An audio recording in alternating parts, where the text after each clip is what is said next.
Cash Flow Diary Podcast, episode 442.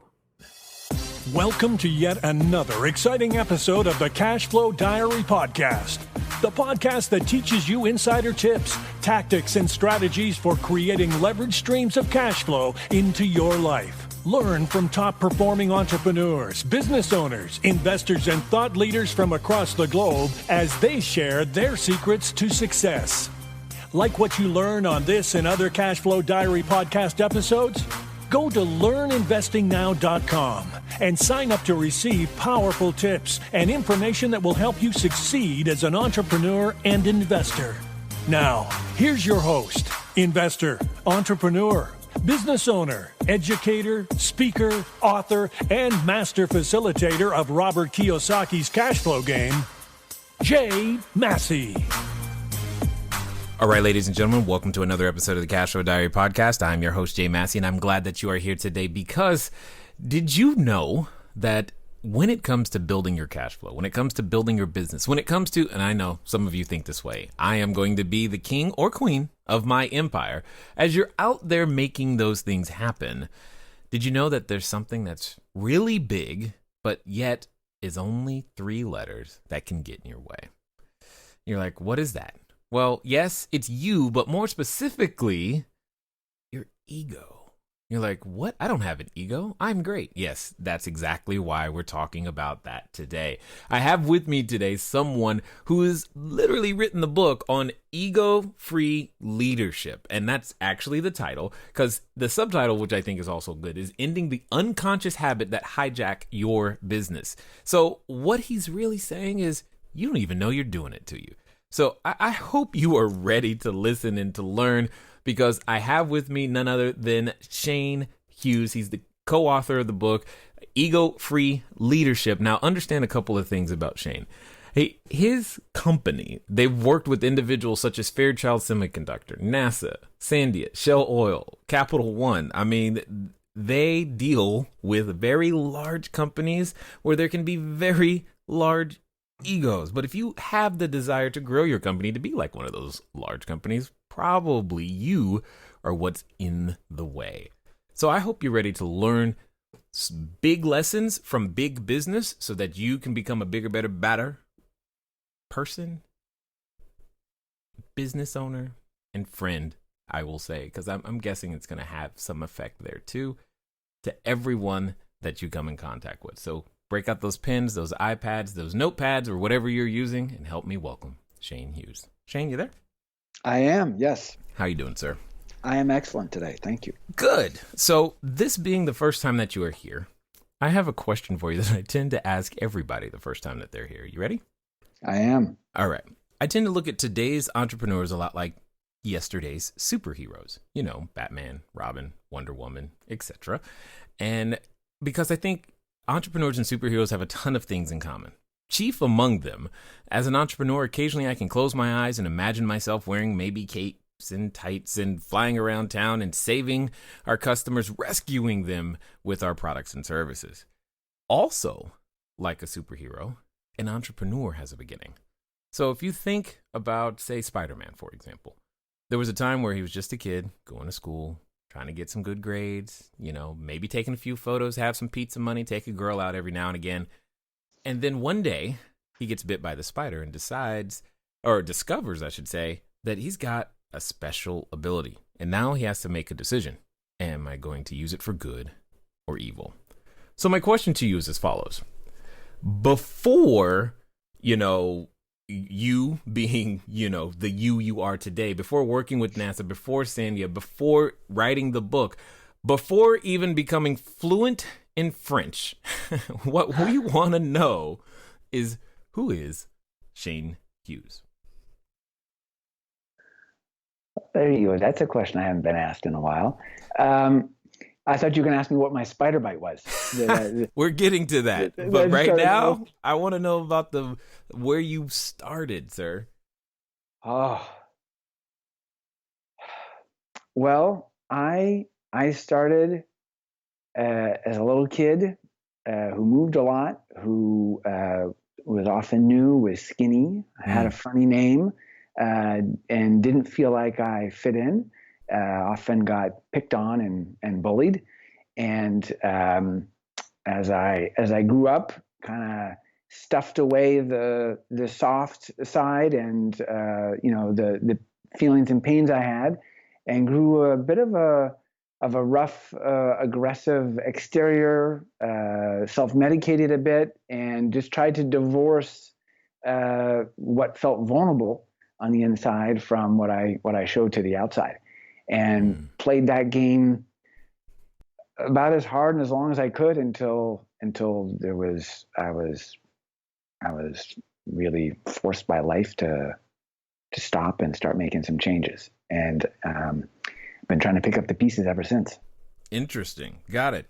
Because it's interesting when I've asked lots of entrepreneurs that question, and there's a common theme for many of us in the sense of where we start versus where we are today. Very few say, "Oh, I was the captain of the football team, and I was the most popular kid in school," and all of these things.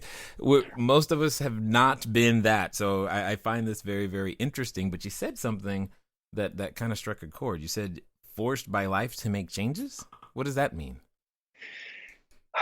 Well, I think I was headed down a path, and that had a lot of recklessness, a lot of anger. I was an undergrad at UC Berkeley, and so I was doing okay on the outside, but in fact was partying a lot, self-medicating a lot, in a way that felt normal compared to my peer group. And I think that if I could have just hung out and kept on doing that and getting by, I don't know that I ever would have made any changes. And,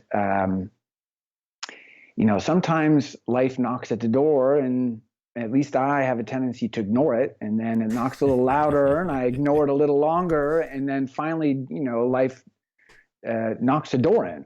And so I felt like that happened the summer I turned 19, where on a different levels emotionally, things that were happening at school. I got the spider bite for me. I think ultimately the last straw was I got pulled over for a DUI, and I just had this moment of I'm not getting there. I'm not making progress. And on top of it, I don't have any idea what to do about it. And that moment of powerlessness and desperation was really a pivot for me. And so then as I actually encountered at that young age the work that I still teach now, there were a lot of moments along the way in which it was very hard and uncomfortable to make these internal changes that I needed to make, and that were part of my path. But I had a sense that there wasn't really any going back. The bridges behind me were burned, not so much in terms of relationships, but in terms of there's just no way out of that. There's no way out alive down that path. So it's forward or bust. And so I've just kept on walking forward with a lot of falls and deviations and cul-de-sacs along the way. Right. I like that. Before we get too much further, because there's a lot that I want to talk about what you guys are doing, about the book, etc. But you said, I think, 3 key things that I thought a lot of people are probably feeling to some degree, especially as they go out there to try to build their business. I mean, you described this idea of powerlessness and then feeling the need, or this desire to have some internal changes, and that there's no going back. And I think for a lot of people, when we are first beginning to build a business, or maybe we're, at a few $1 million of revenue right now, and we're trying to get to that next level, you're done with the 7-figure and you're ready for the 8-figure world. And you can feel like, how can I, because I know me, I'm over here, and how can I get to that next level? How can I become something completely new? And I think for all of us, there's a true transformation in that process of becoming someone new. So my question to you is, through that process, how did you discover the superhero inside, if you will? Because it sounds like there was, a process over time. Yeah, well, there's so many ways that to answer that question. It's a deep question. And there's been a lot of stages because, this moment I'm describing was 25 years ago. But I think the first thought that comes to mind is that I don't think even in there's this funny thing that brings us back to the ego, really. There's different threads to the ego, but definitely one of but the way we define that is a preoccupation with self-worth. So in any given moment, an interaction like this, working with clients, working with a board, with our spouse or partner, it's that voice in our head that's chirping away, that's evaluating our worth, our competency, our value, what you think of me or not. And it's, judging myself part of the time and then judging everybody else the rest of the time. And that actually takes up a lot of brain space. And what's interesting about it is that it really has two threads. There's an offensive superhero ego, which is, seeing ourselves as this unbelievable, fabulous, brilliant person. Like when I came up with the idea of writing this book, I just had this vision of how extraordinary the book was going to be, right?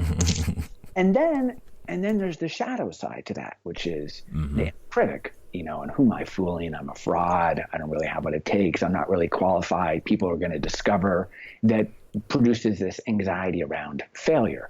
And these two things go together all the time. We can't have one without the other. We have this obsession with success and this terror of failure. And I think that translates also into our sense of self. Like I have this image of myself as amazing, and then I have this other image of myself as a fraud.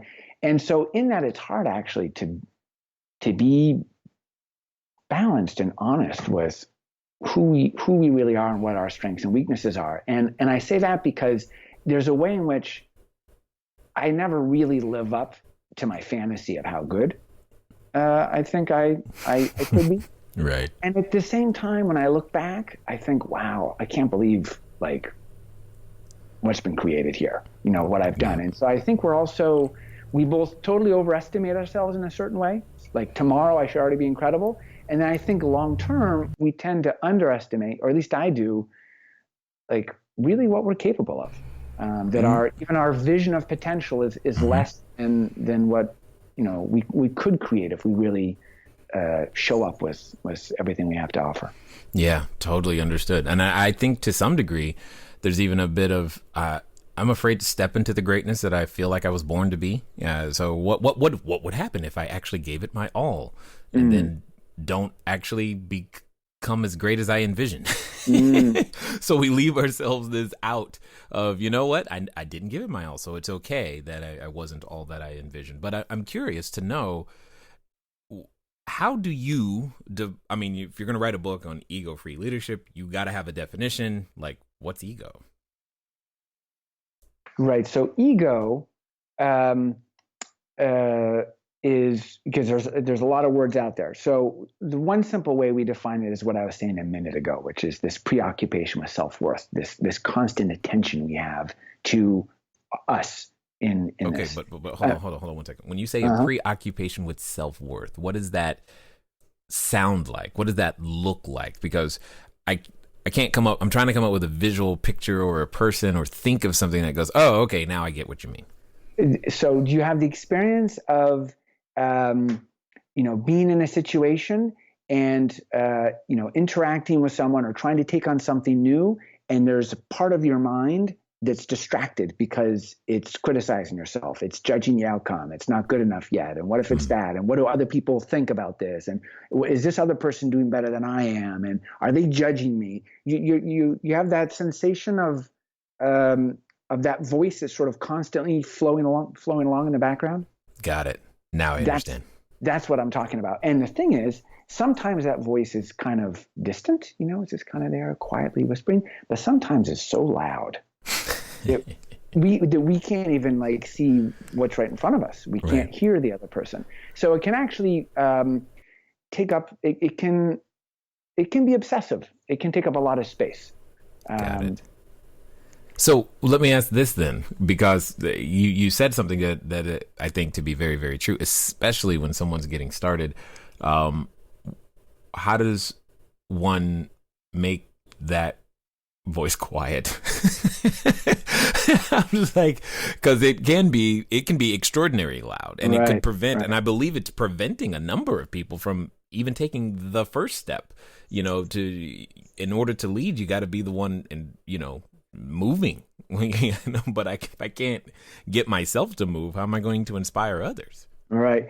Well, let me just share like the first thing that I really recognized in myself and changed. And it actually goes back to what you were saying just a minute ago, Jay, about, what if I give it my all and it's not that good? So the very first layer of my ego where I was like, wow, that's big, was I was an undergrad at UC Berkeley, and I was in a field of study where I had to write a lot of papers. So reading books, analyzing texts, coming up, with a thesis, putting my ideas down. And I was full of ideas and what I thought were interesting insights. And if I was, amped up on 3 espressos at a cafe, I could bore my buddies, to death for a while with all of my thoughts. But when it came time to sit down and write it, I couldn't get myself to start. And so I'd have these papers that were due, and they'd be a week out, and then 6 days, 4 days, 2 days. And I would see the deadline approaching, like, with this feeling of dread. And I knew I have to start this thing. And I couldn't get myself to start the paper really any earlier than like 8 o'clock the night before it was due. And then in this frenzy of stress, I would pound out this paper. And I always turned my work in on time. But it was okay. I mean, it wasn't great. I didn't have time to find that quote that I knew was really important, but at 3 o'clock in the morning, I couldn't find it in the book. And I didn't really have time to reread it. And I knew it was kind of half polished, but I handed it in. I got B's, and I got feedback like, well, it's interesting. It's a little superficial. And so in that, I was not getting the results that I wanted. And I knew that the problem was that I was procrastinating. And so this is a situation where I had diagnosed the problem, I procrastinate, and I also knew the solution.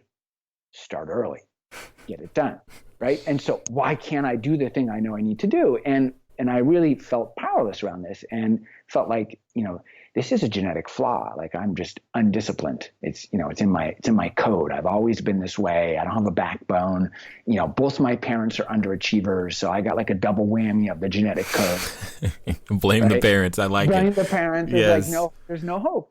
And so I had this whole story, and I had a lot of embarrassment and self-judgment and even shame, Jay, around this, and compared myself to my friend who seemed to get his work done fine. And that was all just a story that I unconsciously my ego had built for myself that kept me in a very miserable comfort zone. Because really the problem was that I was afraid. Yeah. I was afraid that if I started early and I wrote the very best paper that I could, and I got feedback from the professor and a friend, and I polished that paper down to the last comma, and I handed it in, and then I got a B, that just meant I wasn't smart enough to get an A. Whereas here, I always had an excuse. It was because I was dysfunctional. It was better to be dysfunctional than it was to be incompetent. And that's my trade-off. The ego is constantly making trade-offs, and it's willing to be committed unconsciously to one set of unhelpful behaviors because it protects us from something more uncomfortable. And my wife, she has exactly the opposite. She would much rather be incompetent than appear unreliable. And that makes my skin crawl. I can't imagine being willing to admit the way she does that she's bad at something. But she thinks that me being unreliable is like, the most shameful thing you can do. So I just say that because there's not really a truth around this. We all have sort of internalized norms that we're trying to protect because that's how we play our worth out. And as long as you think I'm competent, I'm okay.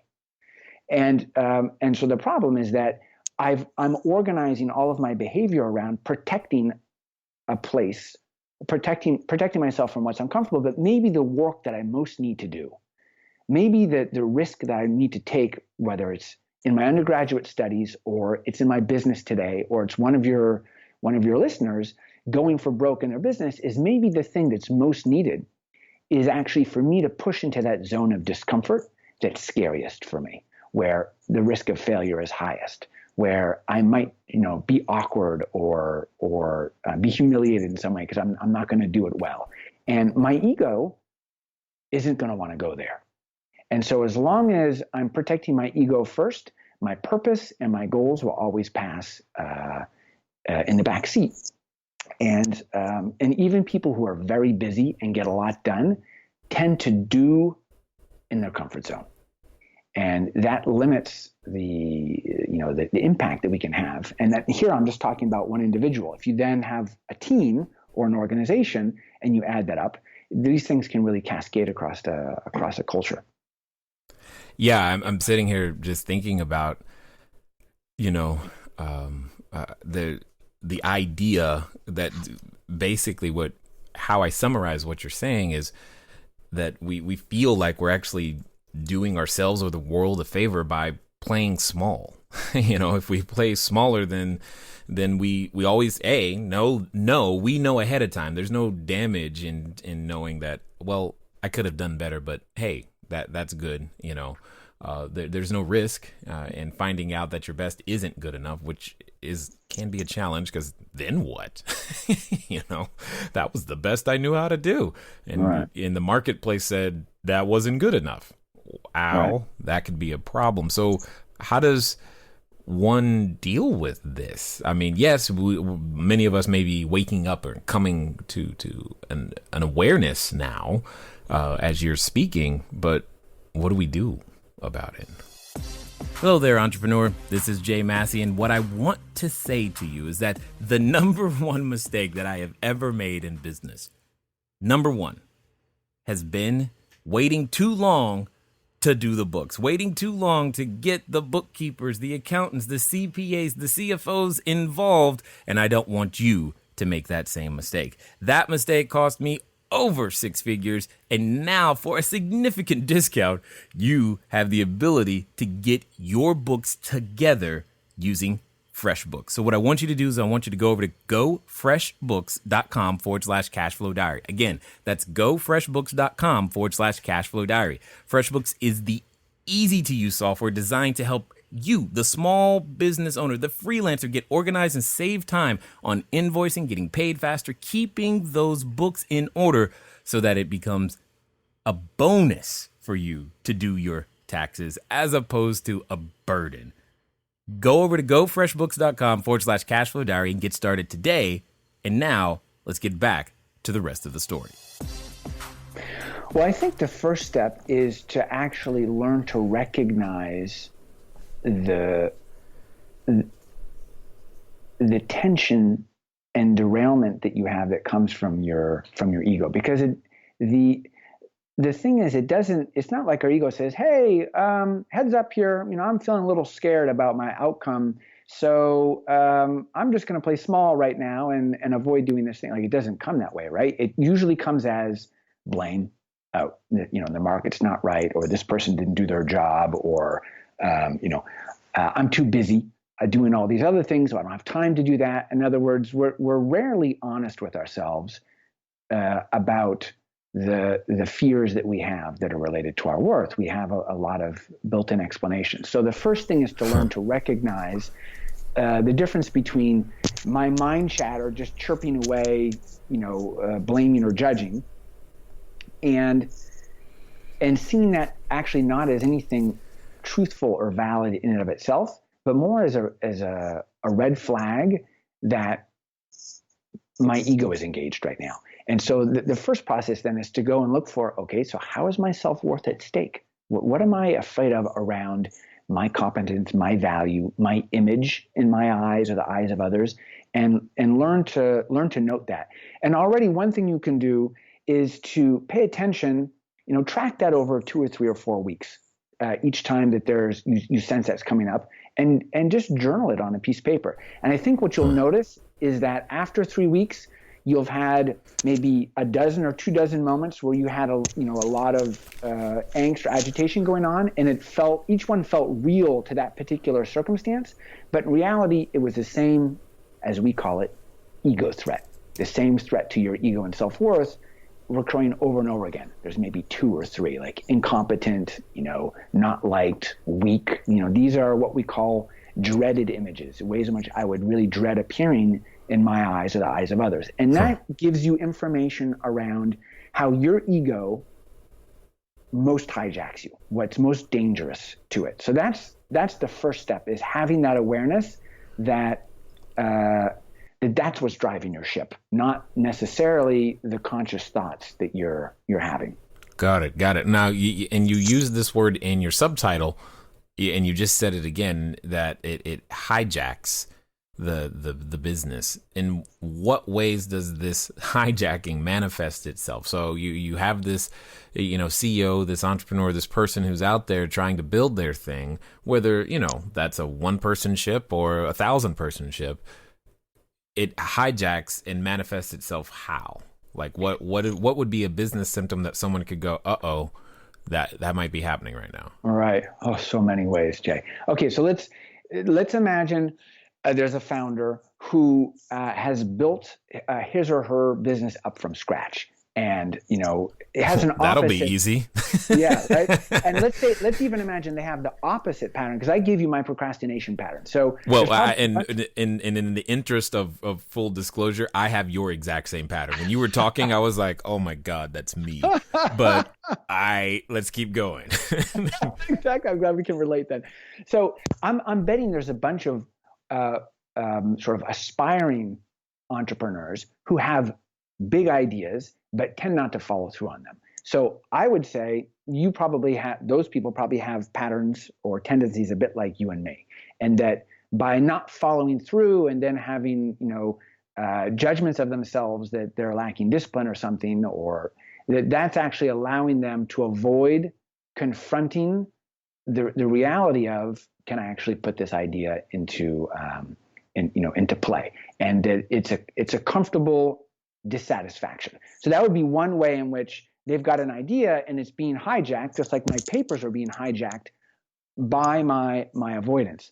So that's one scenario, and that's probably actually the majority of of population. But I think that there is another profile, and that's the entrepreneur who just gets up and they go, right? The type A personality. They get things done. They push things forward. They're always working. They're always on. Maybe they have tendencies to be over controlling. It's their way or the highway. They're high standards of quality and excellence and pushing that. And then they try to bring other people in underneath them to help them move the business forward. And I would bet that probably the majority of those people just don't measure up to the founder's, drive and vision. And so that's a more difficult place to see where you're holding yourself back, because you more have the impression you're doing everything, that you're the one, that without you, the whole thing would collapse. But I would say there's a different set of ego tendencies that are hijacking you, because people like that have a tendency probably to think that their way is right. So they're more liable to be right. They're maybe not quite as open to feedback. They may be abrasive and direct, like kind of in a critical way. So they don't think that they avoid conflict. But I would say, I bet that you do. You probably avoid developmental conversations. So someone underneath you isn't doing that well. And instead of maybe having an uncomfortable developmental conversation about it, I'll just take it back and do it myself. Right. I'll launch a criticism along the way, but I'm not actually building capacity. I'm not investing in, the BC players to bring them along to really maximize their potential, because it's easier for me to do than it is for me. It's more comfortable, for me to do than it is for me to get into, what might be a challenging developmental conversation, and where I might be wrong, or I might not know how to support the person. And so there, I'm getting a lot done, but probably I'm hijacking myself from actually building the organizational capacity to take my dream to the next level. Yeah. What's interesting about what you say, one of the things that I was taught a long time ago was It was just a simple phrase: if you build the people will build the business.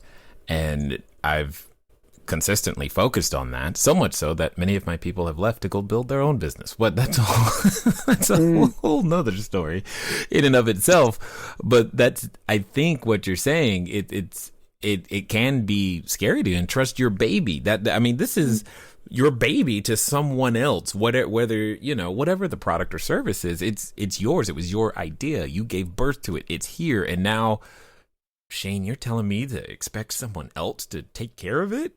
How? Yeah. And even so, that's totally the case. And even unfortunately, the ego is more subtle and pernicious in ways that are problematic. Like Brandon, my co-author, so he was the CEO of this publicly traded finance company, and one of the things that he realized, I was talking earlier, about you have the superhero and the fraud. So we call that the offensive ego, which is really the proving side, and the defensive ego, which is the play small, protect myself side. And the two work in parallel. And we all have a little bit of both, but we often have tendencies more to one side or the other. And one of the things that he really saw, which I think is a common CEO issue, is that he had this impulse to be number one, right? To be the smartest person in the room. And it was actually really yeah, right. I'm sorry. I was just shocked to hear that, because I'm always striving to be the absolute least intelligent person in the room. That doesn't mean I'm not intelligent. It's just that I want everybody around me to be significantly smarter, because if all the problems have to revolve around, all the solutions come from me, we got a problem, like real bad problem. All right. So interesting. So Brandon was the opposite. He was the smartest guy in the room, and the problem is he realized he wasn't able to really hire people that were smarter than him or better than him. So and that was causing all sorts of issues. Now, what's interesting in your case is you're the opposite, and so as I hear you say that, there's something in what you're saying that sounds really healthy, actually, and effective and connected to build the people to build the business.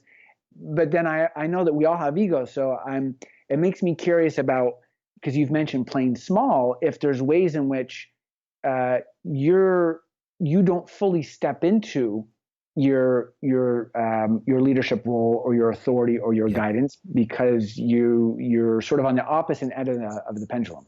Yep, you hit the nail on the head. We've been going through this transition as I have embraced my part of what is necessary to lead the team and play to the same level as the players that are around me, because that's basically, it's like I can't have them playing a bigger game than I'm playing, and that just happened because I found the right people. And it's like, now I've got to step up my game to keep pace and be ahead. And that's exactly, you hit the nail 100% on the head, because it was like, cool, they got it. They don't need me, which is the exact wrong response. Right. It's just fascinating in that sense. We all, I think we all have ways, and on top of it, it's not earned forever. Like, there's so many things that I've gone through and changed that felt vulnerable and scary at the time. And then life changes, and all of a sudden I've got a new cliff I need to leap off of. And I'm like, I didn't fix it all already. And that's what I wanted. So that's what I was going to ask you. I was like, is there ever a time, because I know there's somebody listening right now going, man, I can't wait till it's never scary again. Does that, I don't know what your experience has been, but my experience is I've never not, I feel like I'm constantly in this like state of, it's about to get scary next week again. Yeah. Does that change? Does that go anywhere? Is it constant? Yes and no. So I think that when we're not aware of this undercurrent of value and competence that we're injecting into situations, it creates a lot of performance anxiety and stress and tension that when we're young, we can kind of just, willpower our way through. But sometimes as we get older, we're like, man, I'm kind of exhausted here. Right. And so that certainly working on my ego, but I think this is broadly true, and being able to deactivate how much of our value we're sort of putting on top of situations allows us to significantly decrease the amount of stress and tension we have. Just because we're able to sort of have a more balanced view of ourselves, and it doesn't feel like our entire life is at stake with this meeting that we're doing next week. At the same time, if we're growing, if we're pushing ourselves into new skill areas, if we're taking risks around what we want to create, if we're learning to play, taking the risk of playing bigger than we are now, then yeah, we're taking risks with our comfort zone. And I think it's going to be uncomfortable. And to say I'm never uncomfortable again probably means I'm just hanging out in my sort of safe space. And so I think there's this odd tension of working to keep ourselves uncomfortable in our growth, and at the same time recognizing that nothing's really at stake around our worth. Yeah. Like that's just a complete invention of our ego, and we can put that aside. And so I think it allows us to actually be uncomfortable longer with less stress. So what would you say then if someone came to you and said, okay, I hear what you're saying, Shayne, but why should I even bother attempting becoming ego-free? What would happen? What would, what are the benefits, if you will? Like, am I, because it's easy to see sometimes in a marketing piece where the commercial is like, cool, take my pill, lose some weight, do some exercises, feel great. That's cool. What happens after we swallow and adopt your book, Ego-Free Leadership? Well, maybe the first way there's multiple responses to that question, Jay. And I think the first one is that we have a tendency to really not be aware of the costs of how we operate. And in the book, I try to get into this. I call it the dollar cost of the ecosystem. And just talk about dollars just because that matters to a business. There's a lot of morale and stress costs as well. But part of what happens is that up until now, we've mostly been talking about sort of me as a person, as a leader, as a founder, CEO. But in an organizational setting, if everyone is sort of caught up in these ego-driven behaviors, it ends up generating a lot of toxic side effects in relationships. So it impacts trust. Conflict avoidance causes judgments to be built up. If someone's procrastinating and it has a negative effect on business, other people get frustrated, but maybe they don't know how to talk about it. If I have to be number one and someone else does and someone else wants to be the best, then there's a little bit of internal competition. If the founder tends to be abrasive and kind of directive, then I don't want to be criticized by him or her. So I maybe don't take risks and so all of these things across an organization actually really negatively affect performance. They affect people's creativity, how much risk they're willing to take in their role. And it's not a 10% problem either. Part of what we talk about in the book is, and for time, I don't want to tell the whole story of it, but basically there was a strategy in 2006, 2007, 2008 that Encore was trying to put into place with overseas call centers that every other company in their industry was trying to do as well. Like it was no secret. Everyone was trying to do the same thing, and everybody was failing. And when we got involved with Encore and we started working on the ego dynamics and the distrust and the judgments and the conflict avoidance and the turf wars that were going on between the U.S. leadership and the subsidiary in India, they actually were able to lock in and be one team and take risks with each other and move forward. And when the financial crisis hit, 90% of Encore's industry actually went bankrupt. They just went out of business or they got acquired because the context had been very difficult before the crisis. And when the crisis hit, it blew everything up. During that time, Encore actually was experiencing 300% growth. And the investment that they had made in India was saving them $90 million a year. Wow. Whereas everyone else was losing money on it. And so the thing is, what is the cost of ego to your business? It depends. Well, how important is your business? If it's, too small, if it's a small team doing small work, then the costs are small. But if it's a make or break play for your business that's worth $90 million a year, if those teams aren't working together, it's just not going to work. Wow. Or it's going to work, poorly. So the first thing is really looking at either the downside cost, or you could also express that as opportunity cost. What are you not creating? Because in fact, you're not really committed together to taking risks with your ego and with each other to go for the mission of the business. So that would be one thing. And then I would say the benefit is the flip side of that, which is that people are yearning to feel safe at work. They're yearning to not have to watch their back, to feel like they belong to something, to grow, to contribute to something, important.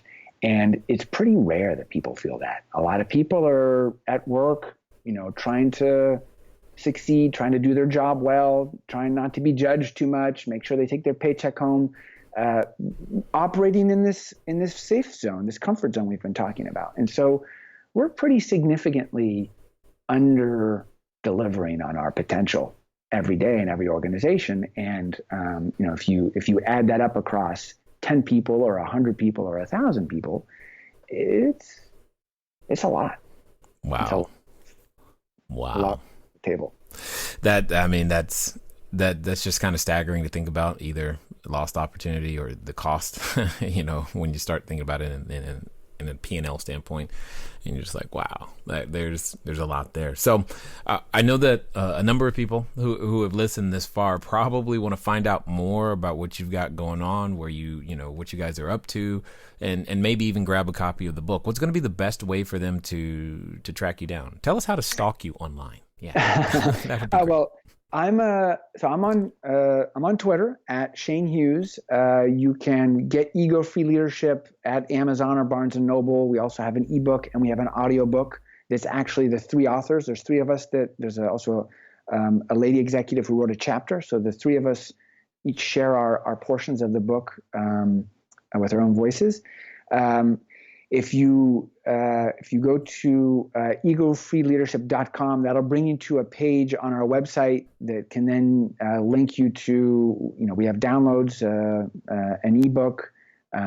We do work, although a lot of our work is with large organizations, we do a ton of work with nonprofits, with founders, with entrepreneurs, even sometimes with couples. So in the end, this work that we've been talking about is about you as a person. And so these behaviors we've been discussing in the workplace, they also show up at home with our spouse and partners, with our children. And so this is an opportunity, whether it's through a small fashion like reading the book, or a deeper fashion of really making sure that when you show up in life, you're being guided by what you most want and what you most want to create, and not unconsciously by what keeps you comfortable. Yeah, I totally appreciate you saying that, because that can easily be the default mode of operation if we're not careful, or if we're just not even aware or even thinking about it. And I just want to be aware of those things. So as we wind down, I've got a question for you, because I'm really curious. Is this another one of those surprise questions you're gonna? Yep. Yep. So I'm really curious to hear your answer, though, because I think it's going to be insightful for a number of people. So let's pretend for a moment that we've got someone who is, they're thinking to themselves, you know what, I'm gonna take my life on. I'm going to do this. I'm going to start. I'm going to become that entrepreneur. I'm going to finally grow that business. I'm going to deal with these things and become greater, bigger. And like I know, that in those moments of decision, there's a companion. That companion often comes in the form of a voice, and it tells us what we're not, who we're not, why it won't work. How dare we think we could possibly? And for some people, they're even related to that voice. So my question to you is as follows.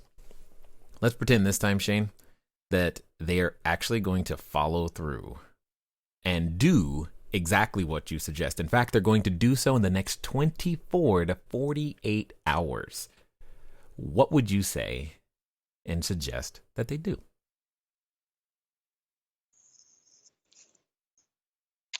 So this is following through on their dream, on the thing that they wanted to put into place. Absolutely.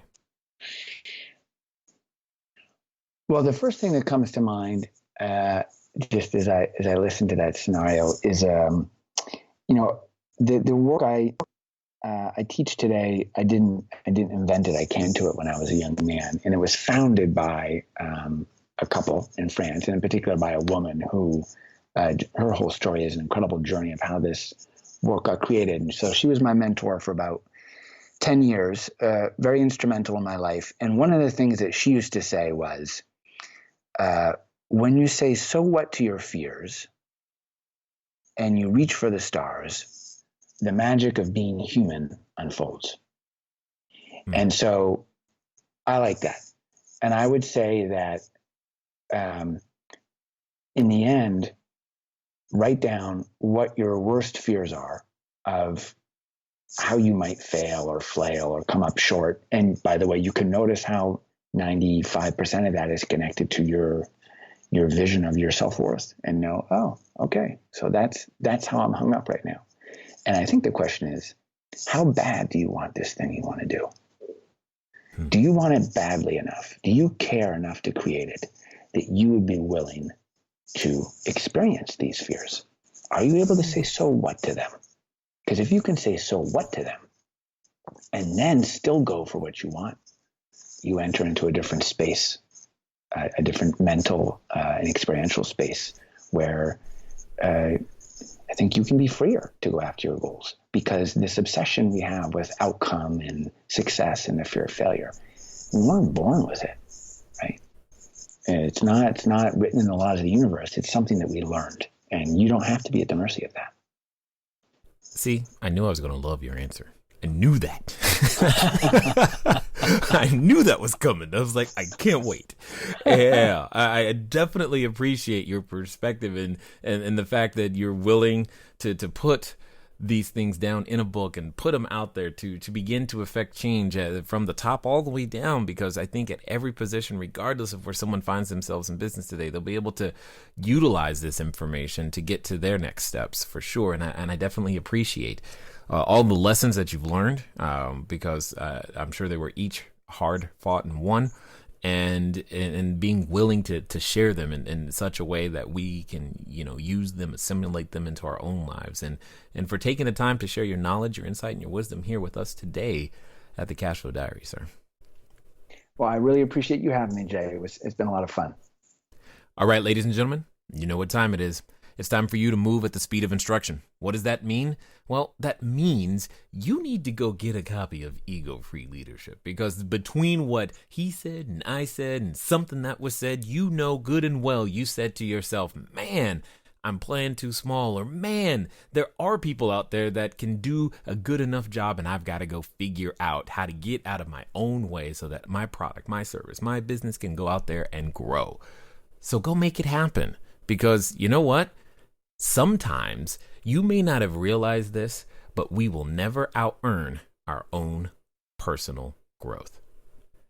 Ladies and gentlemen, it's been fun talking to you today. I look forward to talking to you soon. Until next time.